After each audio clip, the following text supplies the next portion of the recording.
Anton Krieger here. This episode of All Things Green is brought to you by NextGen Clean Energy Solutions, your sustainability easy button from concept to completion.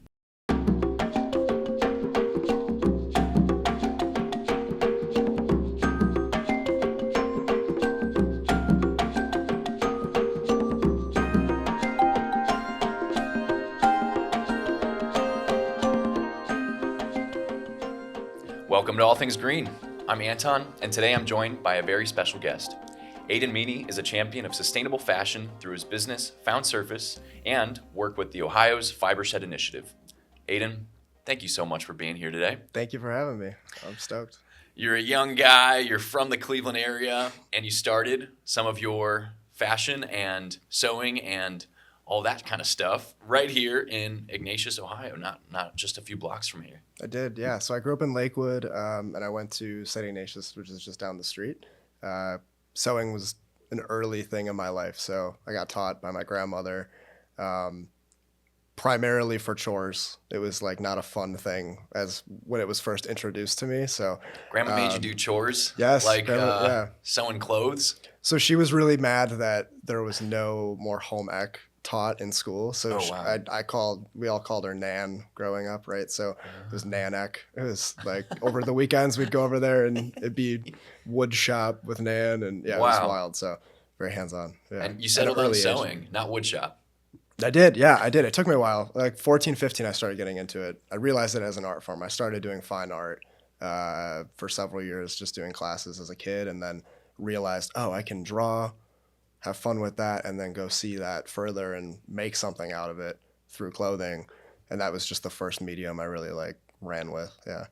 That's excellent. And St. Ignatius had some growth during your time there. Because of you as an exceptional student, they opened up some programs and things like that. Do you mind telling me a little bit about that? Sure, yeah. So when I first arrived on campus, they had a fantastic art department. They had nothing in garment design, fashion design, like most high schools. That's not a common thing. Yeah. So I went up there and said, hey, I want to participate in the art shows that are going on, but I want to make clothes. I want to do what I'm, really feeling right now. And they let me do a show every year. So I would do my schoolwork, and then I'd finish that as quick as I could, and I'd go upstairs and sew. I had like a little sewing room at my parents' house, and it was like actually a great way to get through high school, having something like that, because it gave me a reason to finish the boring work at the Something time. to look forward to. Right. Do you have like a favorite garment that you had sewn for an art show there? Oh yeah. Well, I was doing.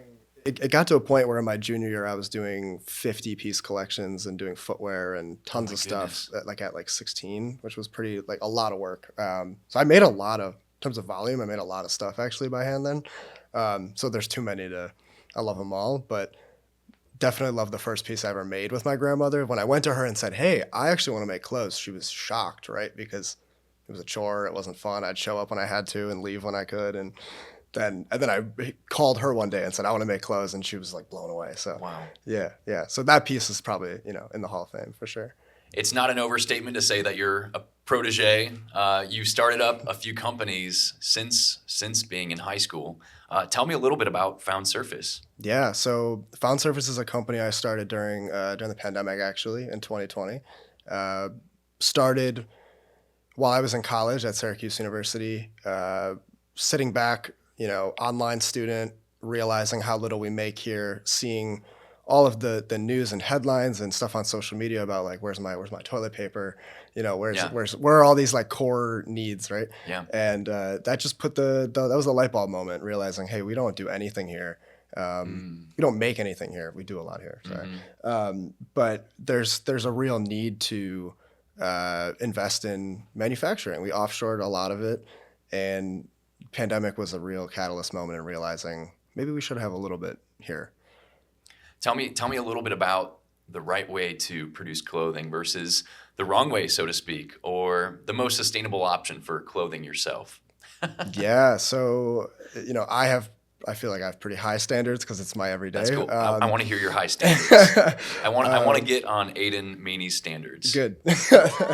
So everything clothing is something we touch every day, right? This is on our bodies every day. And Sure. if we looked at it the same way we look at, or the same way we should be looking at food, I think we would be a lot more skeptical of what is like at the tips of our fingers right now. So 99% of the clothing that we're wearing here in the U.S. is coming from China, but also Vietnam and Singapore and places where production processes just are really swept under the rug, and even those in fashion jobs and positions and roles in America, most of them don't see production. This is something I experienced with our own team as we started really expanding and hiring pattern makers, hiring sewers, designers. We realized none of them, even with master's degrees, have seen production, right? And so if they're not seeing it and they're underinformed, then those wearing it are going to have no clue, right? Like the dissonance between product and customers is so wide, and particularly in clothes, right? So the first, step that I always tell everybody when I'm talking about how we should, change the narrative, change our processes, we just got to understand what it takes to make clothes. Yeah. Because you can tell someone to shop sustainably, and then they look at the price tag and they're like, cool, not for me, right? Yeah. And sure. that's a big thing we run into. So understanding the real process is the first step, I think, before you can start setting goals for your own personal habits, right? Like you need to know what it takes to make a shirt, something simple, right? So something as simple as like choosing materials like wool and maybe cotton over plastic fibers or something like that. Is that something that your company focuses on? Absolutely. So we don't use plastic at all. We will never do that. What are some examples? What are those plastic fibers called? If you look at the little tag on the back of your shirt, what are those called? Nylon, polyester are the big ones. The usual suspects. I think really when you're looking at performance and athletic wear, it's most of that. But even stuff that can be 100% cotton is generally blended, right? So if you look at your tag and it has, and you don't know, it's like food, right? Like if you look at the tag on your clothing and you have no idea what it is, it shouldn't be on your skin 24 hours a day. Like, that's crazy. It's just like with what you're eating. If you read the label and you don't know what any of that stuff is, should you be eating it? Right. So Aidan, I know that you have a cool company in Found Surface and you still have maintained full ownership of the company. There's no shares out there with other owners or investors. And how has that helped you maintain a sustainable principle in your company? Yeah, so we have a really strategic roadmap for the next 10 years. My goal has always been where in 10 years we should be absorbing 1% of all apparel production that is being contracted from the U.S. to overseas. Which, to give you like a frame of mind for that, it's about $3 billion worth of work. So to get there, I've always seen it as crucial that those who can decide, those sailing the ship, understand that and understand what needs to happen to get there. I understand my own commitment to reinvesting everything we do in the company towards meeting that goal. And that's always been really important to me. So it's been tricky. It's really hard to bring in investment, which we have done without giving up equity. And I think that's a testament to the work we are doing, right? Is that we're able to get people to come in and collaborate and support us that understand the impact that, Found Surface's full glory will be able to provide, not only for Cleveland, but for the United States and for everyone who wears clothes, which is a lot of people. Yeah, I think that's really cool that you're not selling out to people that want to maybe do other things with your company. You have your principles, you're sticking to it, and you're using that as like a vehicle for improving sustainability globally, but also right here in Cleveland, right? Definitely. It's a tricky thing. Most clothing companies don't own, or they're not vertically integrated, right? They're not doing their own production. They're not investing in production. So I've always had a concern where if ownership was shared, that would turn into a problem where it's like, we should just be a clothing company and not worry about all these, like this overhead, right? But there's a much larger vision to Found Surface, and it involves, more than just being a clothing brand. So in the same way that it impacts the world globally, trying to change the narrative, trying to I don't want to put words in your mouth, but kind of like reinvent how we look at sustainable clothing, what we're putting on our bodies every day. Tell me a little bit about the Fibershed movement right here in the Midwest. Yeah, so the Fibershed movement is something. The main reason why I stayed in Cleveland, honestly, to start the company. When I was starting the company, I was like, should I be in New York where, there's a scene like the whole fashion, everyone knows, fashion in New York, or like even like LA. And what Cleveland, and in particular the Midwest Rust Belt region, has is in my opinion an absolute gold mine. So a couple interesting stats that come to mind when I say it's a gold mine.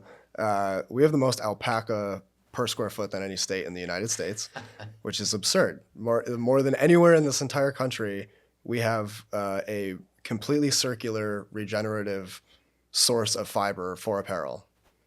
How are we not using this, right? Like, this is our main focus. And it goes for sheep as well. So it goes for sheep's wool. It goes for growing flax, which is, you can make a ton of different kinds. That's linen, basically. Mm-hmm. So you can make linen out of flax. And then we have a very similar climate to areas in Japan where they grow indigo, right? So we can also have an abundance of a natural dye capability here, right? So there's a lot of the reason the Fibershed movement is feasible is because of the natural gold mines that exist here. So it's really just a network of individuals, nonprofits, companies that see the value in that and understand the steps that need to be made to connect each other to make that a circular economy and something we can really start like scaling and use. So tell me about how you are the business side of things, and you are talking to farmers. You're going right up to these people who produce raw materials, and you're creating these networks. I mean, what does that look like? Talking person to person with a farmer. I'm just like imagining you like driving up to somewhere in Medina and like knocking on somebody's door. Tell me about talking to farmers. Yeah, it's funny. You're spot on with Medina. That's actually where like our largest farming partner is, which is funny. Crazy. We didn't rehearse that. So yeah, it's, Ohio has tons of agricultural, business going on. And a lot of something that's very special about that category of business is that they generally stay in the family, right? These are generally farms that are being passed down, that have a lot of history, that they have a lot of passion in the work that they're doing. And and it's all they do all day. It's a really hard job. And in particular, it's something where really large companies are coming in from out of town, and we're talking about Amazon, right? Like to the little guy. And there's a lot of that going on in agriculture, particularly in Ohio too. So we want to help them. We don't see for example, when we went to go meet with our first farming partner in Medina, there's you got to make a relationship with them. Yeah. There's nothing is going to come out of coming down and saying, hey, we have an idea, let's do business together. They're fine. They don't need anyone coming in on their land and telling them what to do, right? Mm-hmm. They could do that forever. They've done it for 100 years. They've passed it down, Yeah. It's never easy to be a farmer. So coming down and saying, hey, I have an idea there's a lot of weight to that, right? So that's why we started our nonprofit at Found Surface called Lattice, which was built solely because we understand the sensitivity to that, and understand that going down and communicating can't be about a bottom line. We can't be worried about how much labor costs to send people to talk to farmers. That defeats the whole part. We need to just go meet with farmers, and then let that grow into something wonderful and useful. Just as an aside, how did you learn all of this business stuff? Did they teach you all this at St. Ignatius, or Bay for the Arts, or like was this all kind of on the fly for you? Very, yeah. I very on the fly. I have made lots of mistakes. I've been burned. It's the only thing I can point to is that I adapt quickly, and so I feel that and I'm just like anyone can do something incredible, right? If they have timing and understand momentum and understand that the long game is the way, and that's how I see everything. And so I try not to get too bogged down in particular details or times where I've come up short. That's a part of being a human being. So of course it's going to happen in business, right? Like there's a funny tactic that I learned in sewing mentorship when I was young, like 15, that if you have to look at the right or the wrong side of the fabric too much to decide which one is the right or the wrong side, if it takes more than 30 seconds, then it doesn't matter, right? Like just go make it. So that is what I try to take into a lot of this work, is understanding that, listen, we might not know, we might be like 50% sure about something, but what's the worst that's going to happen versus the benefit of just staying in motion, right? Like just versus just learning. Because if you're in motion, you're learning, right? So that's how I've been looking at stuff. Words to live by. Tell me more about Lattice. You mentioned Lattice, a nonprofit that brings together communities, brings together farmers, taking kind of like a community-based, vocational-based, and education-based work. Can you tell me about the model for that? Yeah, absolutely. So Lattice is a certified nonprofit focused on research and development to revitalize the natural fiber movement that the Rust Belt, region has been creating. Yes. So what we've done is understand, like I said, the sensitivity and the time needed to, in the best way, in the realest way possible, grow this community and grow this economy with everybody that is really crucial to that thriving, right? And so that is best done through a nonprofit, hands down. And what we do is we go create very actionable, I call it small, but they're really important, but very actionable, completable projects that we can derive key metrics on its impact from. Beautiful. And we just go strategically complete them as we get funding for it. And that is a mega help for every player in this, very important circle to get animal fiber regional production for apparel, but for any real soft good. I think that's amazing. And how does digital knitting come into this whole Fibershed movement, the fashion? How does digital knitting give the United States a leg up over other manufacturers in the world? Yeah, this is my favorite Your bread and butter thing to talk about. I'm so glad you brought it up. I was waiting for this. Because this is also what I've been like knee deep in for like a while. And this year we brought all of our sewing to Cleveland. We built a sewing team, cut and sew, right? There's 8 people in a given day at our headquarters cutting and sewing clothes, just like we used to here in the 20s and 30s. Yeah. And it's an amazing trade. It's an amazing way of making clothes. It's the only way to really make clothes historically. But things have taken. We've advanced and we've invented incredible equipment and technology that allow us to make clothing in a way that kind of meets the needs of the consumer a little bit better now. And so one of these feats of technology is digital knitting in the world of digital knitting machines. Those machines I like to think of as being 3D printers of thread. So you can create what's called fully fashioned, which means no sewing needed, right? Yeah. So you can create fully fashioned garments out of a flatbed digital knitting machine, which is what Found Surface has started. We just got our first series of equipment like a month ago. So wow. Yeah, it's been a crazy time. You've been playing with your new toy lately. It's not in yet. We ordered it. Okay. We have a really awesome. Yeah, I wish. I've been dreaming it in my dreams. I've been playing with it. But we've been hiring the team necessary. So it's a specialized labor. It's a it's a programming job. So in order to execute on the like 3D printing type capabilities, you need to, work in a software and program the style or garment that you want, and then you go send that to the machine and it knits it out, right? Yeah. Literally just like 3D printing. Yeah. That's a specialized job. We've built our team out, so we have really the most talented programmers in the country. That took some convincing to come join, a little startup in Cleveland, and not a giant company that is just maybe like toying in the pond of digital knitting for fun, right? This is our future for making clothes in the U.S. It is the only way that we will be able to compete with overseas pricing. So I'd be happy to get into that if you want. Yeah. So, I mean, it sounds like these machines that are able to digitally knit, they can maybe run 24/7, 365.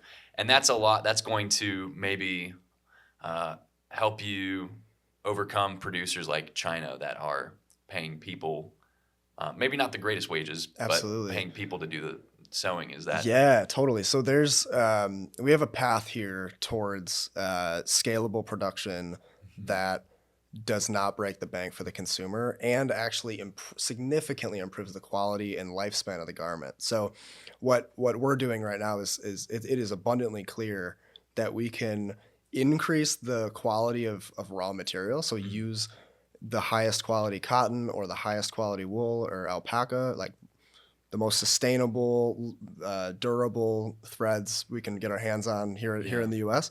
And particularly in Ohio.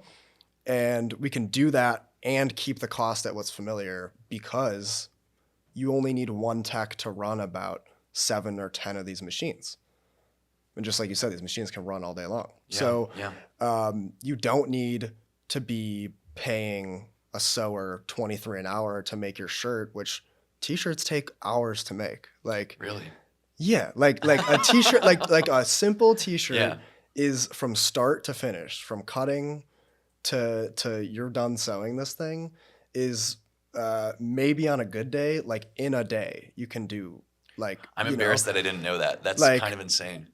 Like truly, and now there's specialized equipment you can get to streamline it. There's machines that can do the necklines faster and stuff like that. But these are like, that's mega overhead. That's like really expensive. And so to put that in perspective, right? That's 7-8 hours in a day to make your T-shirt that most people are expecting to be what, $10, $15, right? And so we're never gonna, unless you're breaking like you're creating crimes against humanity for it, right? You're never gonna get that here in the U.S. Like we can't do it.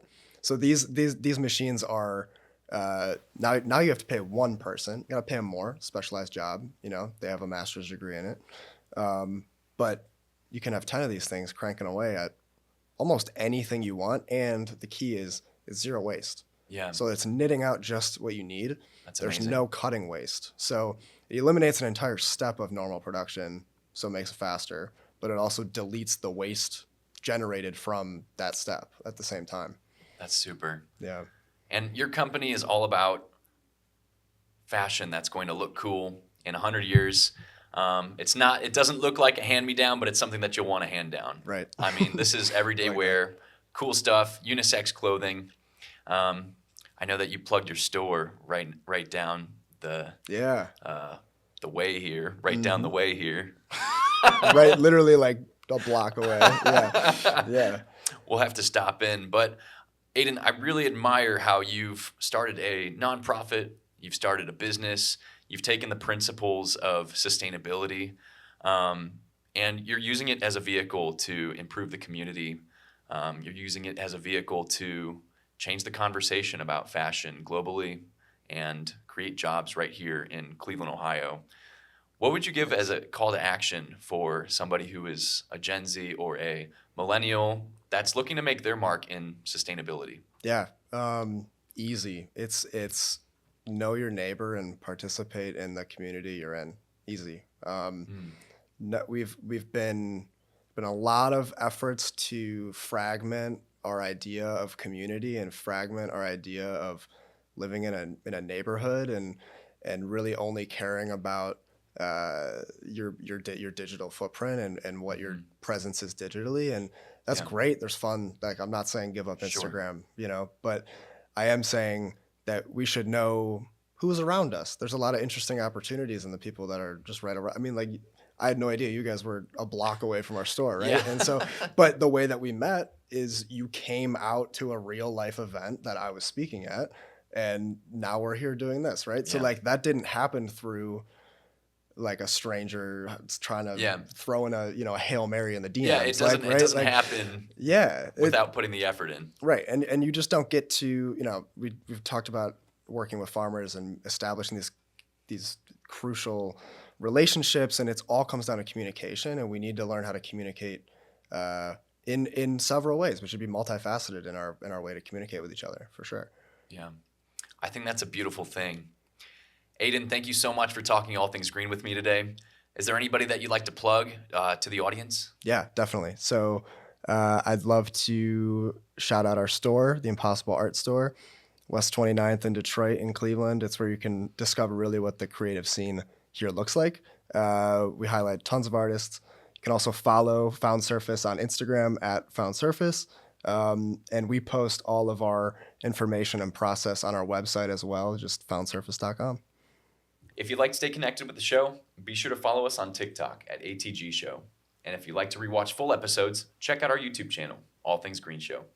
You can find all of our sources from today's episode in our show notes. All Things Green will be back soon. Thank you so much for being a part of the global sustainability movement.